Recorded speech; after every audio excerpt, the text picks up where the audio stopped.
I don't think it's a consumer habits right now which are playing the effect, but we're comparing actually very volatile year 2020 to 21, which probably inflates a little bit our growth. However, bar that, we see very strong demand and people continue to consume actually a lot of digital gadgets, and they continue to equip their houses and so on. So demand is strong, but the growth rate is probably somewhat affected by the comparison. Investors no doubt picking up on the increased expenses today. Selling general administrative expenses, SG&A, have gone up. You point out in the release that as a percentage of revenue, that's up by 0.3%.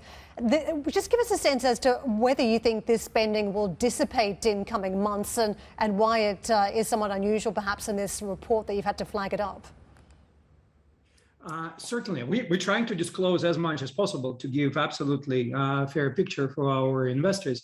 But I think it's absolutely the same story, that the comparison base was somewhat affected by very austere approach last year, where we literally shut down most of the projects and we negotiated a lot of rebates on the leases and so on. So that creates actually somewhat lower, artificially lower comparison base. And now we see slight inflation, but I believe 0.3% adjustment, it's nothing compared to the growth we see, and actually structurally different growth which comes through online.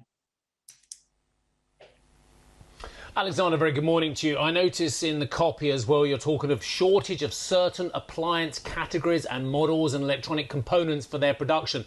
So you've got the same problems as the auto industry as well. You can't get enough semiconductors. Is that the problem? Correct. Not us, our vendors, right? They're struggling, and some are weathering this better than the others, but definitely it's not a smooth ride for the industry.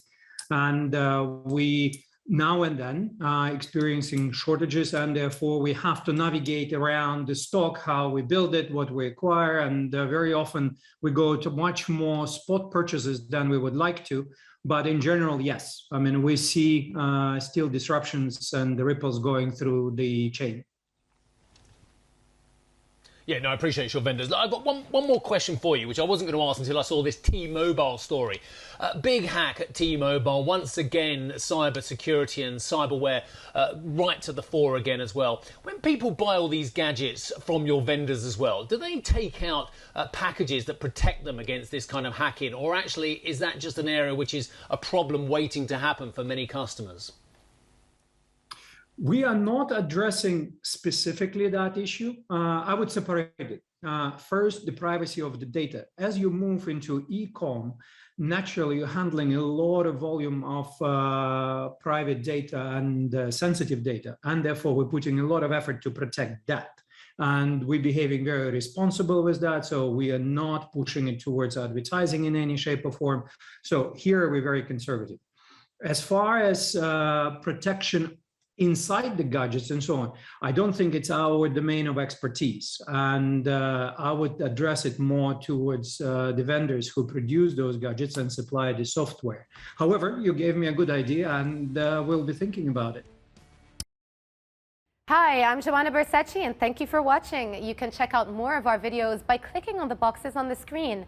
And don't forget to subscribe to our channel for more from CNBC International. Thank you for watching.